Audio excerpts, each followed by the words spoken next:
Chapter 17. The terrible day that father had long feared but not actually expected had begun. Catherine sat stunned, one stocking halfway on. She saw that mother, too, looked dazed. All the color left her cheeks. She walked up and down the room, wringing her hands and moaning, "My husband is killed, and I am left a widow." Then she noticed Elizabeth still sitting in the tub of water. "Get dry and put on your clothes, child." As if moving in a dream, Elizabeth obeyed. Women from the mansion house began pouring in at the side door, all out of breath and white with terror. Mother recovered from her first shock and asked one of them to help her carry father in from the kitchen. He was still breathing, and she bent over him, trying to staunch the blood pouring from the tomahawk wound in his head. "Can you hear me, Marcus?" His eyelids moved and his lips formed the word yes. "Can I do anything for you?" "No." His eyes closed.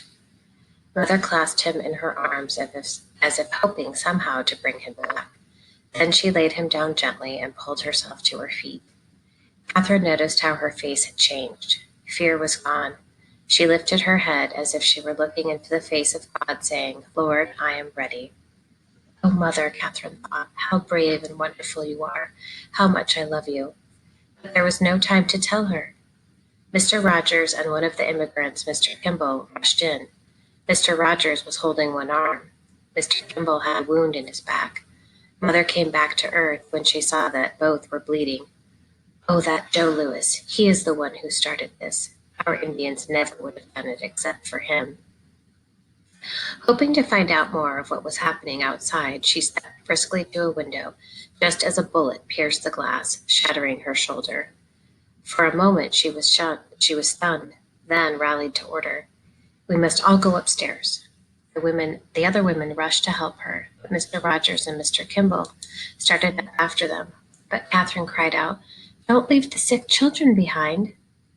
Mr. Rogers scooped up Louise in his one good arm. Mr. Kimball managed to carry Helen and Henrietta. Upstairs, they laid the three on the bed beside Mother. For a while, all was quiet. The frightened women and children had begun to hope the Indians had gone away when they heard steps below. A voice they recognized as that of Tamsucky, one of the chiefs, called that he was their friend and had come to help them. He offered safe conduct to the mansion house, saying that the Indians were going to burn this one. "I don't trust him," Mr. Rogers said, but Mother differed. "God has raised us up a helper. I am willing to go if someone carries me. I am too weak to walk." When she saw it was Joe Louis who came up to help her carry her, she hesitated, but it was too late. He lifted her onto a cot and took one end, Mr. Rogers the other. They started down the stairs, the women following. Catherine, Elizabeth, and Mary Ann stayed behind to comfort the three sick children, who alternately moaned and screamed. Mr. Kimball had rolled into a dark corner and did not move. Catherine listened to the slow descent of the little procession down the stairs and through the sitting room where father's body lay. She knew when they reached the kitchen. Then came the sounds of crashing furniture and dishes, yells, shots, and one awful cry from Mother. Catherine covered her face with her hands. Elizabeth crept close and whispered, "They killed her." Gradually the sounds died away, followed by a silence that was even worse. Too terrified to move, the three girls sat on the floor beside the bed where the sick ones lay. Every moment Catherine expected to see Joe Louis return, but the minutes and hours passed without another sound from below. Mary Ann went to sleep on the floor, but Catherine and Elizabeth sat close together, so frozen by fear that they could not even get up to see whether the sick ones recovered. Once Elizabeth whispered, "John is dead. I wonder about Frank and Matilda. Maybe dead too. Maybe we are the only ones left alive." Catherine put her arms around Elizabeth. "Mother was so brave. We must be brave too." "I don't feel brave." "Neither do I." Mr. Kimball, across the room, had stopped moaning, and the awful stillness was broken only by the snarl of cats fighting in the ravaged room below and the striking of Mother's wall clock. As the hours dragged by, Elizabeth found the clock striking unendurable. She hid her head in Catherine's lap and stuffed her fingers in her ears, but she could not keep out that sound. Bong, bong. 2 o'clock.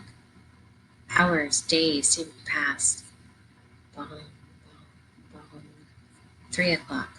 Only 3. Eternities dragged by. Bong, bong, bong. Elizabeth groaned. I can't stand it. She turned away from her sister and sank into a fitful sleep. Catherine drew up her knees, folded her hands, and rested her head on them. Over and over in her mind went the events of the last few hours like a nightmare. If only she might wake up and find it had never happened. She wished night would last forever, or that the roof would fall in on them. Anything to keep the Indians away. When morning came, the sick children cried for water until Mr. Kimball could stand it no longer. He struggled up from the floor, wrapped a blanket around himself, and walked slowly down the stairs. The crackle of a gun out in the yard told Catherine the water would never come. After a while, she heard steps ascending the stairs. Joe Louis and several Indians came in. You are not going to be hurt, Louis said to the trembling girls. Get your things together. Catherine gathered up a few clothes and her 2 precious books, the family doctor book and Mama's Bible, but she could not carry them, and one of the little sisters too. The Indians told her they would bring her things later.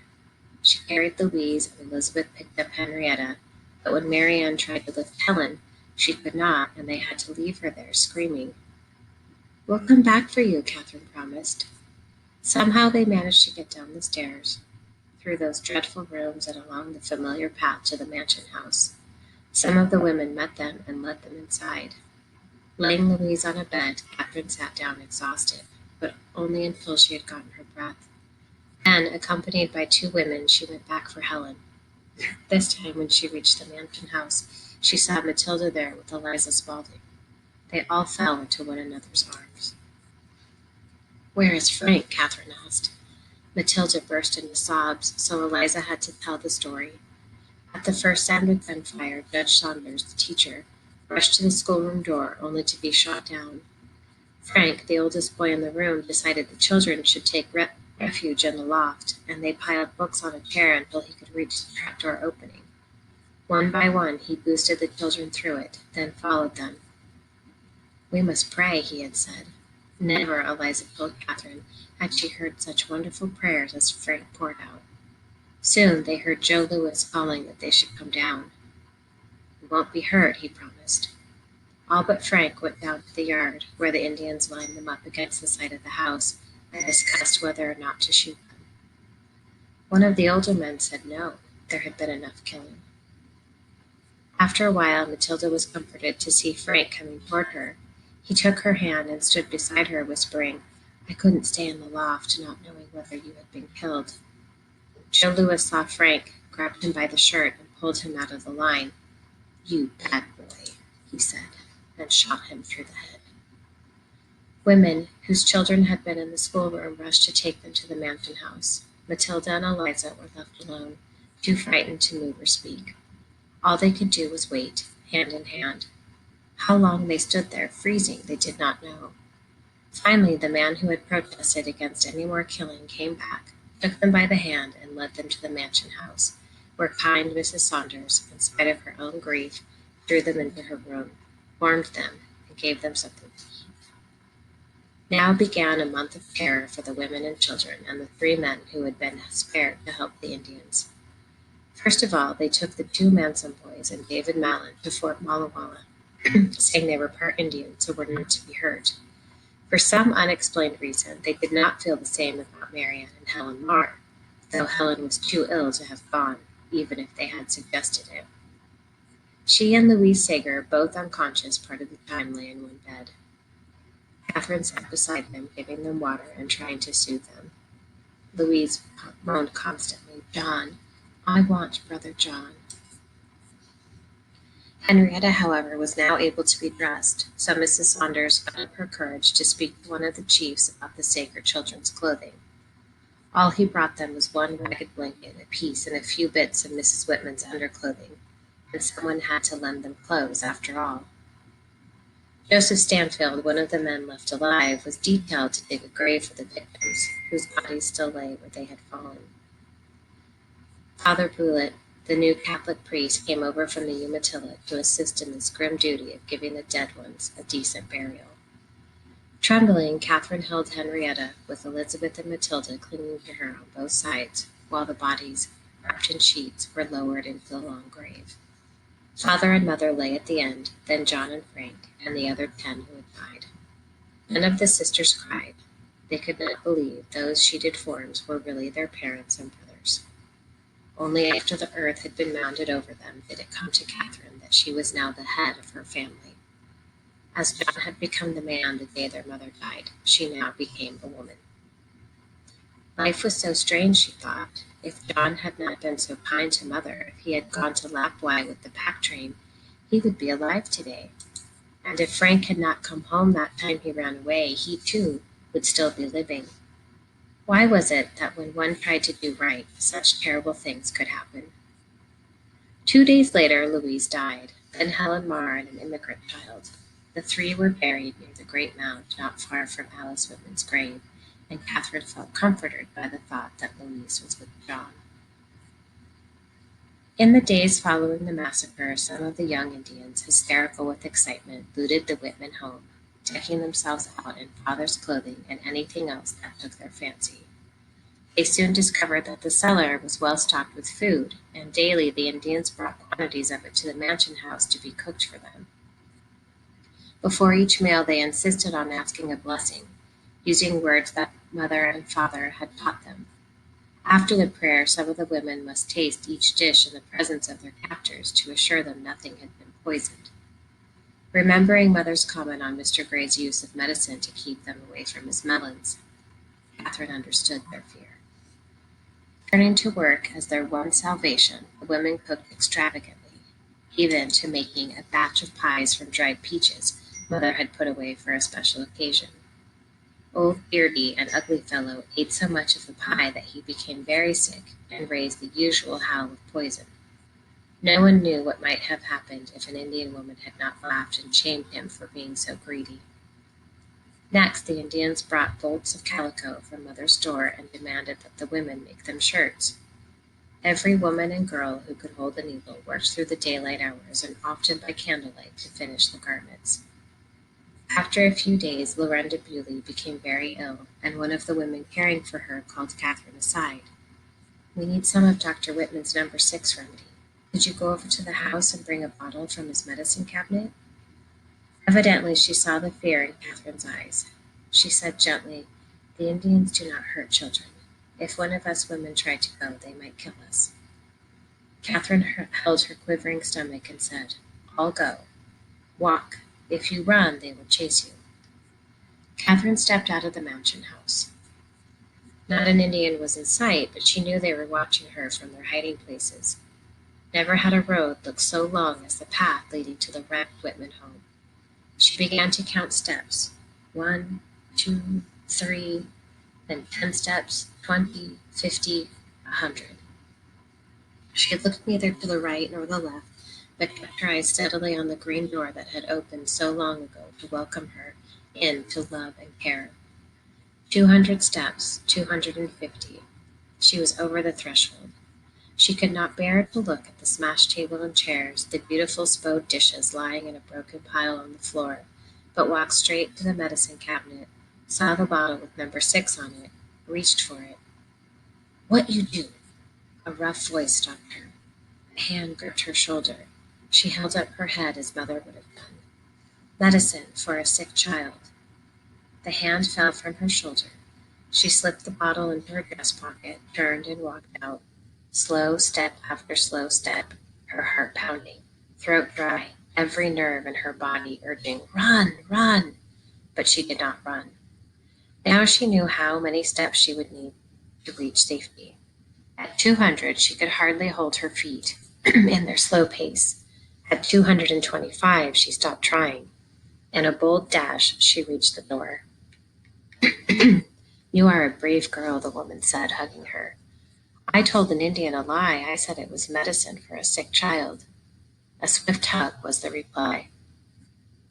Indian women, their faces wet with tears, began bringing to the mansion house things their men had stolen, including Mama's Bible and Papa's doctor book. Old Stickus, father's friend, also came weeping. We have killed our best friends. Frank's death seemed to prey on the minds of the Indian boys, who told Catherine he came back to them in their dreams.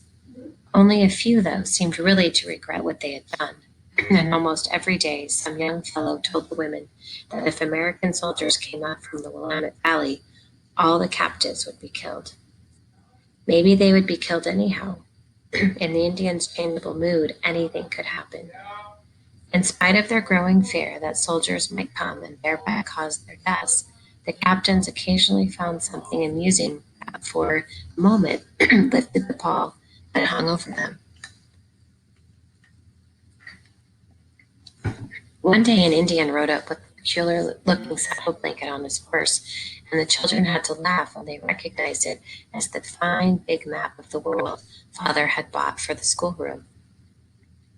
Relief of another kind came when one of the women cautiously opened the door in answer to a knock, and Eliza Spaulding rushed through to throw herself into the arms of the Indian who stood there. He was Timothy, a Nez Perce who had been Mr. Spaulding's first convert and a faithful friend to the white men ever since.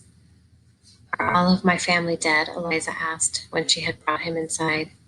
"No, little Eliza, they are all safe. Your father was on his way to Wailupu when he heard that the doctor and his wife had been murdered, and he would be too if he went on to the mission. He had a hard time reaching Lapwai, traveling at night and hiding in the daytime, but he made it. Now I have come to take you home, if the Cayuse will permit." For a day Eliza hoped against hope, but the word was no. Timothy had to leave without her. "Keep up your courage. We are all praying for you. You shall see your parents again," he assured her. The Cayuse said they would not let her go because they needed her for an interpreter. Mother's store of flour had been used up, and they did not know how to run the grist mill. They had spared the miller, but since he knew no Cayuse, they could not talk to him. They were aware that Eliza spoke their language and demanded that she go to the mill to interpret for them.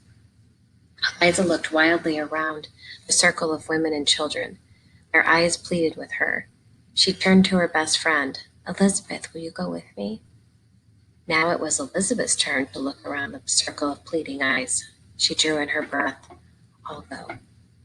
The day was cold, the wind biting. The girls put on their ragged coats and carried a blanket to the mill, where they were told they must stay all day. Between spurts of Eliza's interpreting, they dug a hole in a straw stack that stood near and crawled into it to get out of the wind. Every few minutes an Indian jerked Eliza from the hole to tell the miller what he wanted done, and when he had finished, he let her crawl in with Elizabeth again. After several days of rough treatment, the Indians could indicate with signs what they wanted of the miller, and the girls were left alone. One morning a whisper went around the mansion house. "Today is Christmas." In the misery of the captives' lives, the thought of Christmas brought a moment of happiness as the women hunted through their personal possessions for any little things they could give the children for presents. They went upstairs to one of the rooms farthest from the Indians and prepared a small treat of dried fruits and bread with hoarded jelly. For each child there was a handkerchief or small book. To the Sager girls who had not celebrated Christmas for 3 years, it was wonderful. By now, the captives felt it had been a lifetime since they were free. Then, on the day after Christmas, a swift rider came with the incredible news. "Uncle Pete has brought you from the Indians." "Who is Uncle Pete?" the children wanted to know. "Pete Skeen Ogden of the Hudson's Bay Company down at Fort Vancouver," was the answer. "Thank God he has come to rescue us." The chief sulkily gave the order, "You go in 3 days." On the morning of December 29th, 1 month after the massacre, the 3 wagons that had not been destroyed headed westward toward Fort Walla Walla, 25 miles away. Each person was allowed to take only one small bundle of clothing and 1 blanket, but Catherine managed to hang on to her 2 precious books. Stickus, who had opposed the massacre, and old Beardy, who was perhaps ashamed of his adventure with the peach pies, rode beside the last wagon in which the Sager girls sat, as escort in any case of the wild young men should change their minds. Even so, as they rode through the Indian camp, a woman ran out, calling, "Hurry, hurry, they catch you yet!" The driver laid on the whip, but the oxen could only go so fast. Darkness was closing in when the survivors saw in the distance the huge dark bulk of the fort, passed through its great gate, and knew they were safe. Only then did the terrible day that had begun a month before really end. The Cayuse tribe. In their language, this tribe knew themselves as the Lascaux. The name Cayuse is derived from a French word. The people of the tribe were renowned for their horsemanship and warfare, and they suffered greatly as settlers poured into Oregon after the opening of the Oregon Trail.